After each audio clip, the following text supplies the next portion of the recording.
Bonjour à tous et bienvenue dans ce nouvel épisode de 701 en air. Aujourd'hui, nous partons à la rencontre de 3 pompiers de l'air et de l'espace de la base aérienne 701. Messieurs, bonjour, est-ce que vous pouvez vous présenter s'il vous plaît ? Je suis l'adjudant-chef Pierre-Yves, j'ai 47 ans, je suis engagé militaire depuis 26 ans et je suis depuis 2016 à Salon. J'ai passé un bac S en 95, j'ai été recruté en 96 dans l'armée de l'air, j'ai fait mes classes à Rochefort, la première promotion à Rochefort. C'est une école commune pour tous les sous-officiers, on y passe régulièrement pour faire nos formations au fur et à mesure de commandement en tant que sous-officier.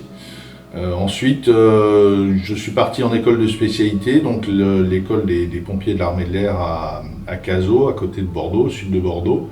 Ça s'appelle le CFTSA, donc le centre de formation des techniciens de la sécurité de l'armée de l'air. Donc j'y suis allé en 97. Et à la sortie de cette école, j'ai été affecté à Istres en premier. Ensuite, je suis parti au nord de Paris, revenu à Istres sur ma volonté. Et depuis 2016, je suis à Salon-de-Provence. Je suis le sergent Jordan, j'ai 30 ans. Ça fait 2 ans que je suis sur la base aérienne de Salon-de-Provence, affecté en 2020 en tant que pompier de l'air. J'ai fait mes classes à Cazaux, la base aérienne 120, pour ma formation de spécialiste de pompier. Avant ça, j'étais fusilier commando de l'air sur la base aérienne de Mont-de-Marsan pendant 6 ans. Donc j'ai eu ma mutation là il y a 2 ans pour venir ici faire ma nouvelle spécialité. Je suis le caporal-chef Rudy, j'ai 30 ans et je suis pompier de l'air sur la base militaire de Salon-de-Provence depuis septembre 2011. J'ai effectué mes classes militaires à Saintes et par la suite j'ai effectué mes classes pompiers de l'air donc sur la base militaire de Cazaux, au centre de formation des techniciens de la sécurité de l'armée de l'air. L'armée de l'air est la seule armée à avoir des pompiers sur ses bases. Est-ce que vous pourriez nous parler des missions qui vous sont confiées ? On a 3 missions principales sur la base aérienne. C'est la sécurité aéronautique, donc on fait la protection des avions pour les élèves, ceux qui apprennent à piloter, sur la PAF, la patrouille de France. Nous avons aussi des drones, la voltige, nous avons les planeurs avec les avions qui les tractent, du coup ça fait pas mal d'avions à la journée. Ensuite on a la protection aéroportuaire, donc tout ce qui est les bâtiments, risque incendie, fuite de gaz ou autre, et même une voiture ou quoi que ce soit. Et nous avons aussi le secours à personne avec l'ambulance de 17h le soir à 8h le matin, ou des fois la journée, ça dépend, si on a besoin de nous. Et ça c'est l'ambulance, on est 3 et s'il y a quelqu'un qui lui arrive quoi que ce soit, on est là pour intervenir à toute heure. Les pompiers de l'air sont des militaires, on peut donc imaginer que vous êtes amené à partir en OPEX. Est-ce que vous avez eu l'occasion de partir et est-ce que vous pouvez nous en parler peut-être ?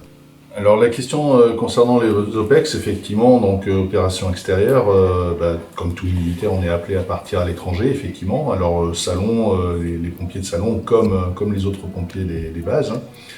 Pour ma part, oui, je suis parti, vu mon ancienneté, je suis parti un peu à différents endroits. En 99, en Bosnie, à Sarajevo. Je suis parti en 2001 au Tchad. En 2009, je suis parti en Lituanie. Actuellement, il y a un détachement qui est en Lituanie d'ailleurs, un détachement français. Et je suis à nouveau reparti l'année dernière au Tchad. Mais actuellement, les missions, enfin les détachements à l'étranger sont spécifiques, principalement plutôt Niger, Sénégal, Côte d'Ivoire, Tchad effectivement, et puis après nous avons donc des détachements à l'étranger, la Réunion, la Nouvelle-Calédonie, la Jordanie en mission, et c'est à peu près tout. En étant militaire, vous êtes amené à évoluer en grade. Est-ce que l'un de vous peut nous raconter son parcours, peut-être vous, caporal-chef ? Alors pour ma part, moi je suis rentré donc aviateur avec un CAP donc chauffagiste. Aujourd'hui je suis caporal-chef et j'ai l'opportunité grâce à mon expérience de passer la passerelle pour devenir sous-officier qui je l'espère va me permettre de continuer à monter en grade et de continuer une longue carrière au sein de l'armée de l'air. Du fait de vos missions, on peut supposer que vous n'avez pas un rythme de travail semblable à celui des autres militaires sur base. Est-ce que vous pourriez nous parler de votre rythme de travail en tant que pompier de l'air ? Donc nous on a un rythme de travail bien particulier en tant que pompier de l'air. Parce qu'on a des jours de travail normal en fait, donc 8h-17h. Sinon on a aussi des gardes qui sont de 24h de 8h à 8h, ou même des fois de 48h quand c'est le week-end. Donc à l'issue d'une garde de 24 heures, on a le droit à un repos. physiologique, plus une astreinte qui nous fait au total 2 jours de repos après notre garde de 24 heures, qui nous permet aussi en pleine semaine d'avoir des repos, pas comme tout le monde. On travaille les jours fériés par contre, Noël, le jour de l'an, on monte des week-ends comme je l'ai déjà dit. Et ça c'est sur le territoire français. En mission extérieure on bosse tous les jours par contre. Il n'y a pas spécialement de repos. Et est-ce que vous pourriez nous parler éventuellement d'une journée type? À quoi ressemble une journée type chez vous? Donc pour la journée type, nous commençons à 8h le matin avec un rapport pour voir si tout le personnel est là en tenue et opérationnel. Donc nous avons la prise de garde de tous nos véhicules pour voir le bon fonctionnement. Et donc du coup, nous avons 2 endroits, on a les IS et un IS en piste. Donc les IS en piste, ils sont 3 montés là-haut pour faire la sécurité justement aéronautique. Nous on reste à l'ESIS, 4 personnels sur le FPTL pour tout ce qui est sécurité aéroportuaire. Du coup on fait la prise de garde plus un exercice tous les jours, une manœuvre pour le maintien des acquis. Ensuite il y a une relève à faire en piste pour pouvoir manger au mess. L'après-midi on fait souvent une minute de secourisme pour quelques rappels.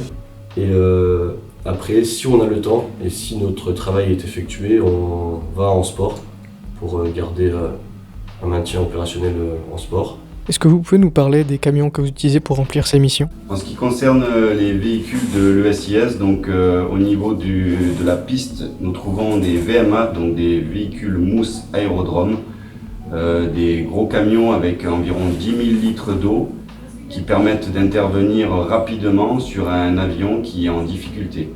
Nous trouvons également qui va avec ce véhicule des VSA, donc des véhicules de secours aéronautique, qui permettent la désincarcération si jamais il y a besoin ou une extraction d'un pilote si besoin.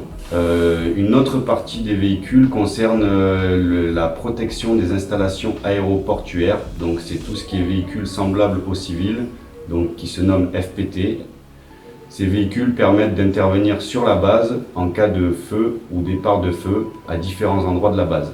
Et on trouve également une autre catégorie, donc des véhicules de secours à victimes, donc des ambulances, qui permettent d'intervenir sur la base pour tout problème.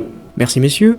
Est-ce que vous auriez un mot de la fin pour tous les jeunes qui souhaiteraient s'engager chez les pompiers de l'air ou même de manière générale dans l'armée? Pour conclure, si je devais adresser un message à toutes les personnes qui aimeraient qui souhaiteraient s'engager dans l'armée de l'air, quelle que soit la spécialité ou le métier désiré, quel que soit le niveau d'études, il ne faut vraiment pas hésiter. Il y a des métiers pour tout le monde, quel que soit votre domaine et quel que soit votre niveau d'études que vous avez.